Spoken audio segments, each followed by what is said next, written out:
মহাভারত মানলে বিশ্বাস করতে হয় শ্রীকৃষ্ণ অর্জুনের রথ কপিধ্বজের সারথি ছিলেন। অর্জুনের অনেক সন্তানের মধ্যে অন্যতম ভগিনী সুভদ্রার একমাত্র সন্তান অভিমন্যু তখন একা লড়াই করছেন চক্রব্যূহে সপ্তরথীর সঙ্গে। বলরামের ভূমিকা অনেকটা নিরপেক্ষ, বরং উরুর নিচে দুর্যোধনকে আঘাত করার কারণে সরাসরি ভীমের বিরুদ্ধে এমনকি কৃষ্ণেরও সমালোচনা করেছেন।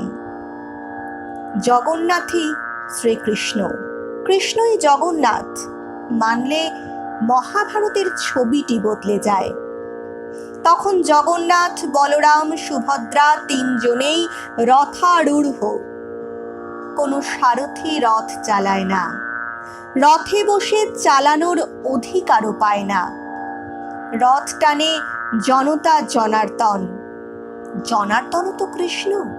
অতএব আমি বহু হইলাম।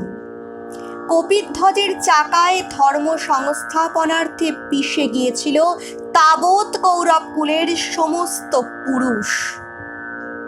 কুরুক্ষেত্রে তখন শুধু বৈদর্ভের সাদা থান, বৃষ্টি না হয়েও মাটি কর্তমাক্ত রক্তে। আকাশে উড়ছে সব লোভী, সব শকুন চিল।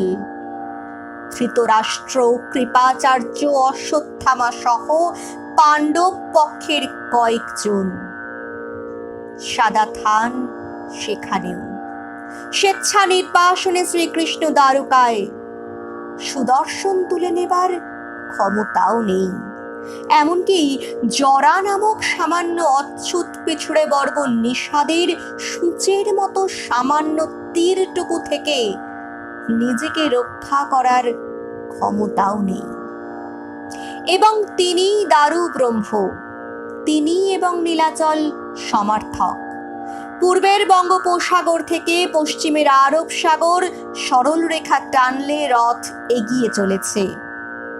সারথি বদলে যায়, একের হাত থেকে অনেকের হাতে। জনার্দন রথে বসে, রথ টানে জনার্দন জনতা রূপে। নগ্ন গাত্র, নগ্ন পদ, শ্রম কর্কশ হাতে ধরা থাকে সভ্যতার রাশি।